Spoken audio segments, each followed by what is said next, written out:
Buat kami justru melihat sektor perbankan adalah salah satu sektor yang diuntungkan surprisingly ya dengan kenaikan suku bunga karena kita sudah melakukan sensitivity analysis. Ketika suku bunga dinaikkan oleh Bank Indonesia, justru kecenderungannya adalah earnings performance dari sektor perbankan naik. Mungkin ini yang agak mengejutkan ya buat market participants, tapi kami lumayan firm dengan analisa ini sehingga kami melihat sektor perbankan akan menjadi salah satu sektor yang masih bisa bertahan dan cukup menarik sebagai big cap. Defensive sektor seperti telco dan tower juga menarik dan obviously sektor-sektor yang berbasis komoditas, externality menurut saya masih cukup menarik sampai dengan beberapa bulan ke depan ya di tengah kenaikan suku bunga. Banking ini sebenarnya cukup menarik sih Mas Bias ya untuk dilihat. Ini Anda melihatnya di mana kenapa banking menjadi cukup resilient dari sisi fungsi intermediasinya ataukah dari fee base memang orang yang banyak menggunakan transaksi perbankan itu? Karena kalau kita based on fungsi intermediasi kredit begitu ya contohnya suku bunga kan tinggi. Berarti mungkin banyak sekali orang-orang yang mungkin berencana untuk kredit akan mengurungkan niatnya dengan kondisi suku bunga yang tinggi ini gitu kan atau mungkin akan mengalihkan ke alur investasi lain bahkan begitu. Seperti apa Anda melihatnya?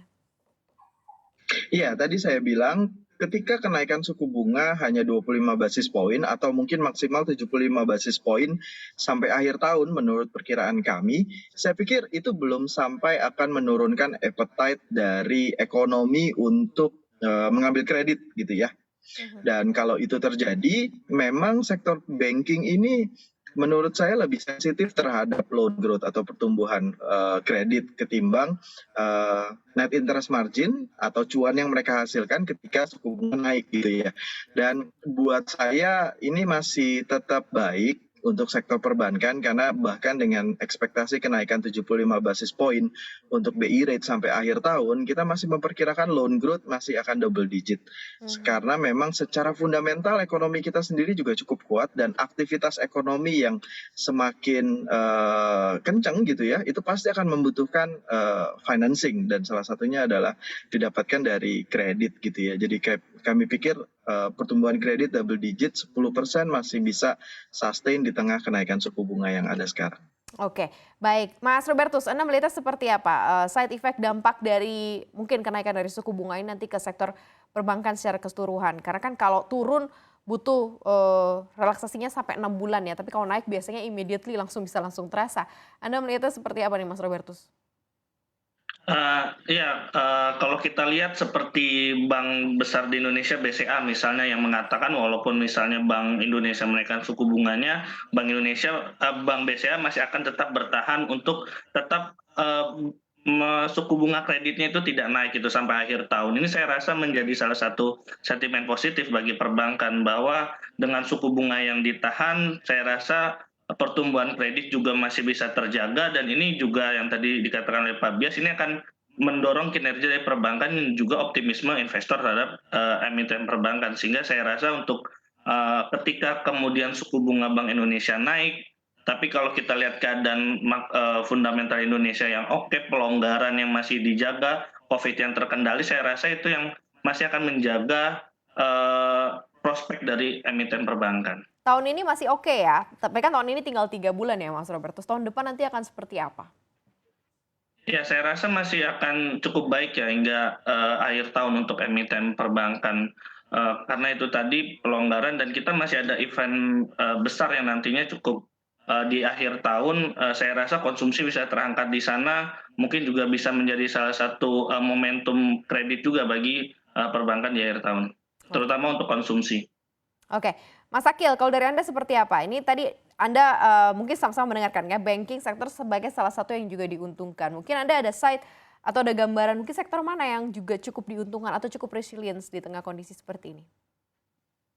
Ya, memang kalau kita melihat dan kita bicara tentang suku bunga ya yang dinaikkan, memang jelas emiten dari perbankan ini akan diuntungkan.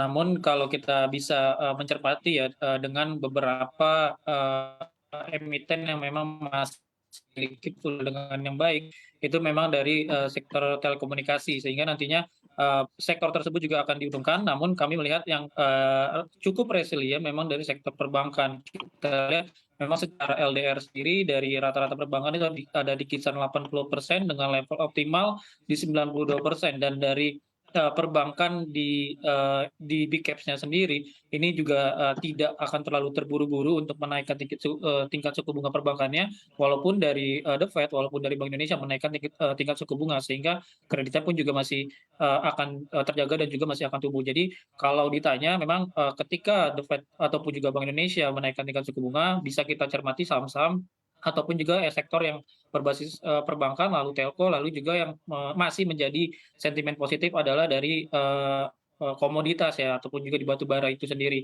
Nah, tapi kalau melihat sektor yang memang dirugikan ataupun juga akan berdampak negatif, yaitu tadi sudah saya sebutkan sektor properti, karena memang untuk dari mereka juga memiliki dari leverage-nya juga yang cukup tinggi, Mhm. lalu juga dengan tingkat suku bunga ini juga akan menyulitkan dari sektor properti. Dan untuk emiten-emiten yang memiliki utang dengan USD ini juga akan cukup berdampak karena dengan kenaikan dari harga ataupun juga di rupiah, seperti itu.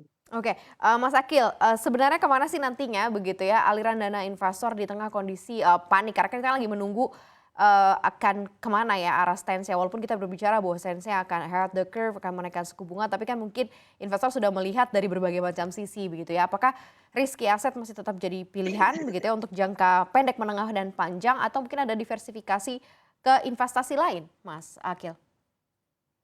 Ya.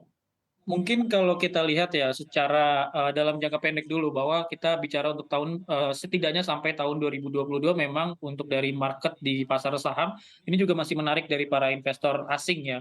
Dan kita lihat juga dari investor asing masih mencatatkan net buy, bahkan sampai dengan hari ini ya ada di kisaran 70-an triliun sekian.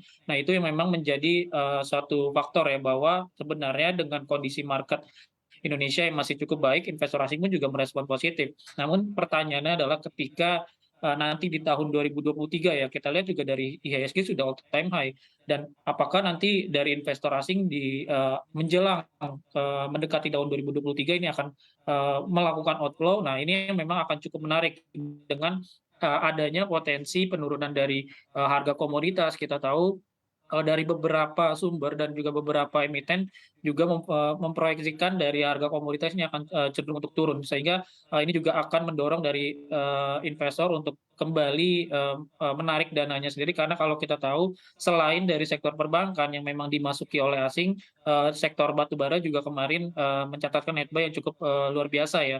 Dan ini akan menjadi aksi untuk profit taking dari para investor asing ketika memang dari kebijakan dari suku bunga ini terus dinaikkan, lalu juga adanya potensi penurunan harga komoditas, sehingga untuk dari pasar saham ini juga masih cukup menarik secara jangka pendek, tapi secara jangka menengah dan juga sampai nanti 2023 ini masih akan menjadi pertanyaan, dan kami perkirakan nantinya investor akan lebih ke investasi yang memang aman ya, kalau melihat dari kondisi market yang sedang bearish seperti itu.